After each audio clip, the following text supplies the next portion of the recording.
Hello everyone, and welcome to the Onsight Spring Release 2021 webinar. Before we get started, I would like to go over a few items so you know how to participate in today's event. We've taken a few screenshots of the attendee interface upon joining the webinar. To the left of your screen, there's a viewer area where the actual presentation can be seen, with a control panel appearing in the upper right corner. Use the arrow icon to open or close the control panel. You are listening in using computer speaker system by default. To listen via phone, select phone call and call the number provided. Also note that, due to the high amount of participants in today's event, everyone will be muted. You will, however, have the opportunity to submit text questions by typing your questions into the questions pane of the control panel. You may send in your questions at any time.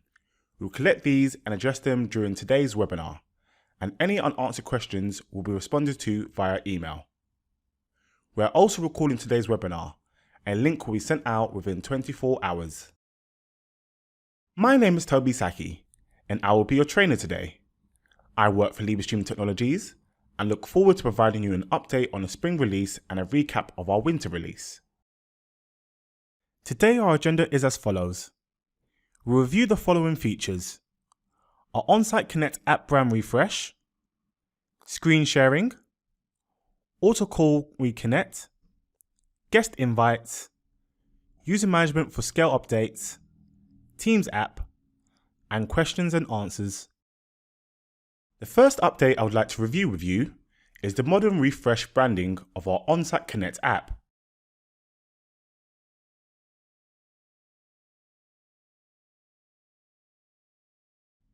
As you can see, the app now has a modern and minimalistic design. This provides a fresh, enhanced look to our previous Onsight UI. There are a few key UI differences I would like to point out. You spoke and we listened. The on sharing button has been put back due to customer feedback and is now located on the left-hand side of your screen.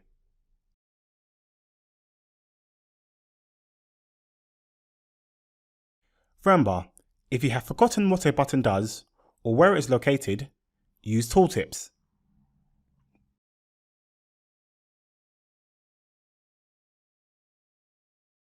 Lastly, when a change is made within settings, the change is now saved automatically once the back button is clicked.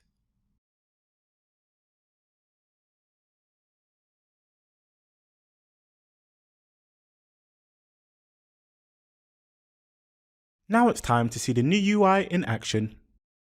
There has been a report of a problem with a carburetor, so we're going to go through some troubleshooting steps. The first step, the expert places a call to the technician. And once the technician answers, to turn on the video feed, the expert goes to the list of participants and selects on next to the technician's name. Now the expert can see the live video feed. He starts recording for training purposes. The expert wants to confirm the serial number of the carburetor, so he takes a picture as he knows it will be in high resolution. He wants the technician to tighten the screws, so he telestrates and the technician does the same.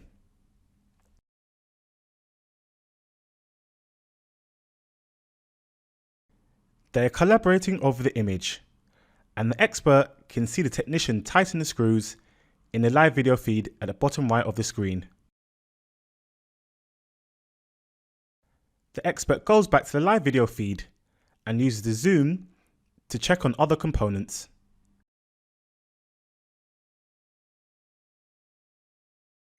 He wants to take a closer look at the throttle plates, so he asks the technician to move in closer so he can get a better look. The expert takes down the picture, and using the telestration, he confirms with the technician that the throttle plates may be the issue.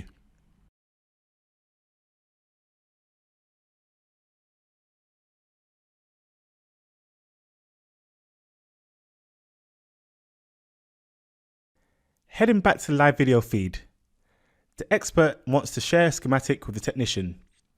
To do this, he uses the snip and share feature from the controls menu.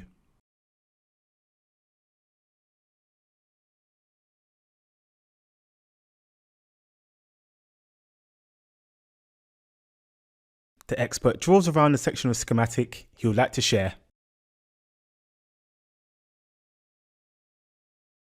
He uses the illustration to mark the area on the schematic he wants the technician to focus on.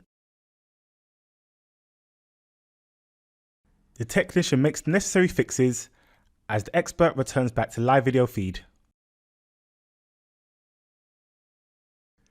To complete the job, the expert heads over to Files to reshare a previous image of the carburetor to confirm the serial number. The expert heads back to the live video feed and ends the call.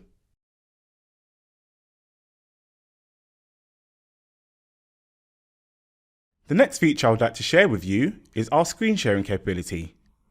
This capability allows Windows users to share their screen with users in an Onsight Connect remote expert session. This feature is perfect for sharing full documents, schematics, instrument readings, security camera footage, and more. But if you wish to share a certain portion of a document or schematic, we also have our snip and share feature that allows users to highlight specific areas of the document and share a snip of it. Now we'll see a demo of the Onsight screen sharing capability. I am going to use the screen sharing capability to share a video from YouTube to assist in tuning the carburetor during an engine malfunction. From my Windows device, I will first start sharing my video feed. Then from the video source button, I have the option to screen. I can either share a window or share a display. I will now choose the content I wish to share and select OK. Now from the participant side, they can see the shared video. You'll notice the video is in high resolution, but it can be amended using the Onsight media configurations. Both parties are able to collaborate and telestrate on the shared content.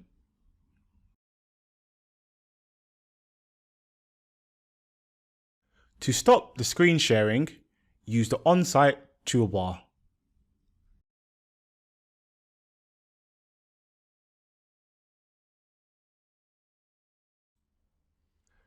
Remember, if you need to share part of a document like a schematic, you can use the snip and share feature, which can be found under Controls, Snip Tool, and then Snip and Share. As many of our customers are in difficult network environments, call integrity is critically important to a successful remote expert call.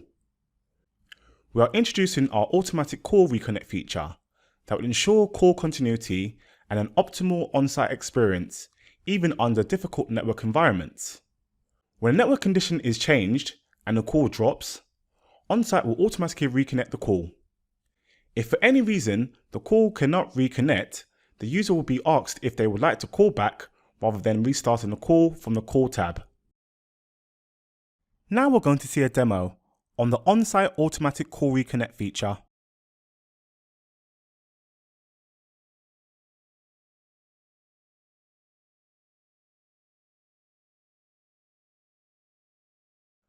Once a call has been placed in Onsight Connect, if the call drops, Onsight will automatically attempt to reconnect the call, as you can now see on screen.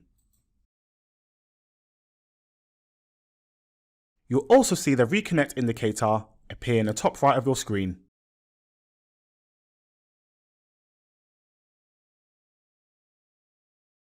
If for any reason the call cannot be reconnected, Onsight will give you the option to call back.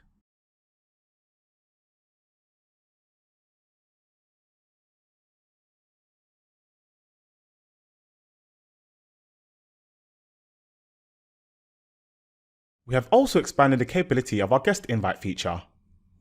This allows customers who utilize guest invites to bring in third-party suppliers, customers, and vendors to have more control and insight into usage of guest invites. There is now a client policy control on the guest invite form. Custom fields can be imported using a user import utility CSV file and can now be displayed as a drop-down list on the guest invite form. For example, you can include a departments list and have a list of vendor names. You can also have multiple drop-down lists on the form and report on guest invite usage. These reports can pull the call stats and logs. Lastly, you can also indicate which values were selected in the guest invite forms. Users will now have the capability to select the user mode when inviting a guest. This capability was something that had to be set prior to the call, but now a user can choose their required user mode for the guest on a case-by-case basis. The two user modes are Field Mode and Expert Mode. The former gives the user a simpler experience in Onsight Connect, with less buttons to distract them. And the latter is the normal conventional mode with full control of Onsight Connect. Now we'll see a demo of the enhanced guest invite capabilities. To send a guest invite, I will navigate to Contacts and select Invite. The next step is to fill out the guest invite form, entering the relevant information.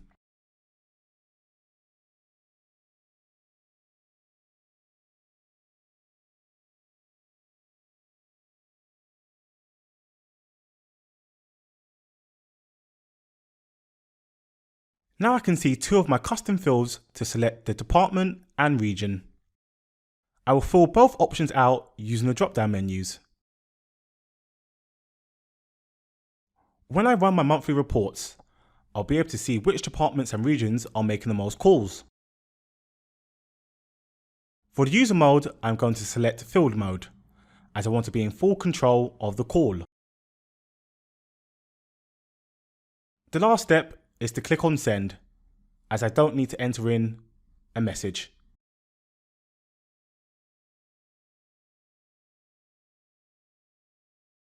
Now my guest invite is in my contacts list and I can place a call to them.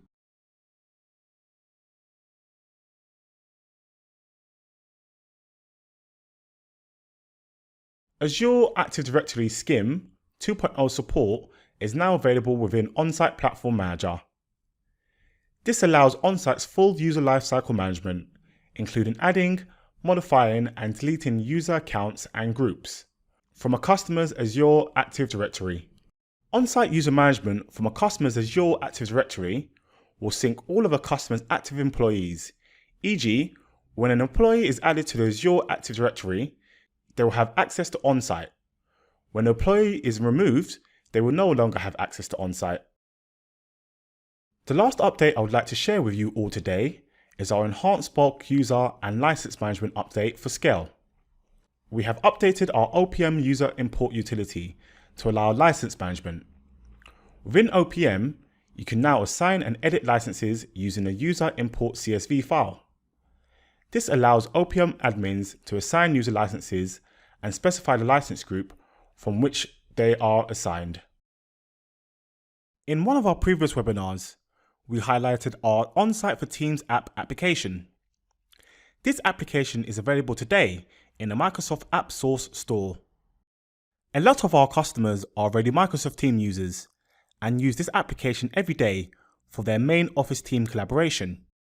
Teams and Onsight are both best in class in their respective communication areas.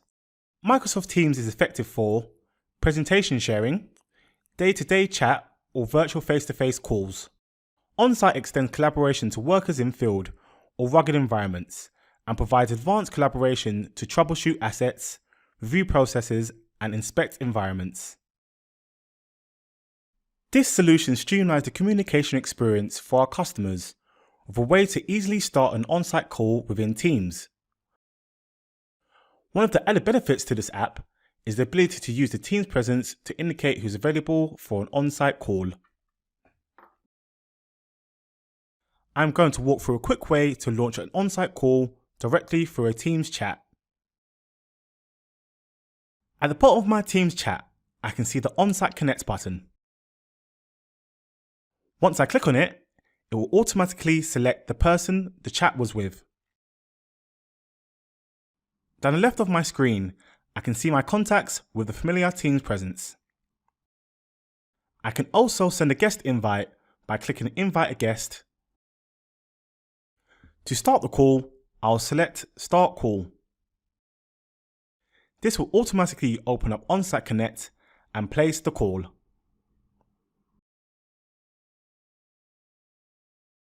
Before we conclude the webinar today, I have a few questions that I would like to ask John Newman, our VP of Product Management. First question, John. What are the use cases for screen sharing in an on-site call? The screen sharing in Onsight is really valuable for doing things like sharing documents and schematics of equipment that technicians and workers may be working on, but also it's useful for other industrial scenarios, such as things like sharing instrument readings, robot controls and readouts, security camera footage, all these things that are important for the industrial worker to do, and also to be able to share this information in a low bandwidth environment. That's critical for the scenarios where Onsight is used.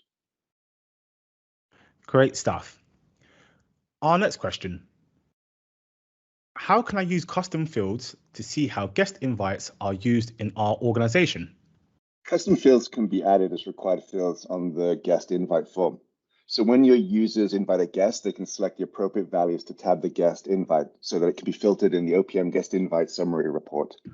For example, you may want to know which partners you most frequently interact with using guest invites, so you set up a custom field listing all partners.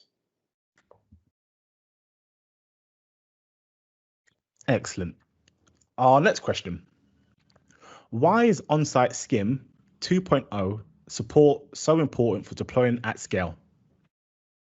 So the SCIM 2.0 support in Onsight is one of the critical components for allowing our customers to deploy Onsight across their entire employee footprints. What it allows you to do is it allows Onsight to use the customer's Active Directory that they're using for employee accounts and employee management. So when employees join the company or employees leave the company, they're added or removed from that customer's Active Directory. And so by Onsight connecting directly into that, it allows us to automatically add users and allow them access to Onsight based on their presence within the Active Directory. And then when they're removed from that directory or they're no longer working for the customer, they'll no longer have access to Onsight. And so this is critical to be able to do it in an automated fashion, because many customers have tens of thousands of employees with a really high turnover rate, and this would be impossible to manage manually. And therefore, by Onsight connecting to the customer's Active Directory, it allows this process to be completely automated and allow us Onsight to deploy across an entire customer's employee footprint. Awesome. And our last question, John.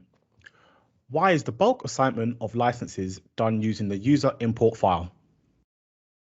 This is the easiest way to update group license assignment for our small and medium-sized customers who aren't positioned to take advantage of Onsight SCIM 2.0. An administrator can now export a list of users, edit their license assignments directly in the CSV file, and then import the list to apply the update. Thanks for answering those questions, John. You're welcome, Toby. All that is left for me to say is thank you for joining us today for our Spring 21 webinar. Please take care and enjoy the rest of your day.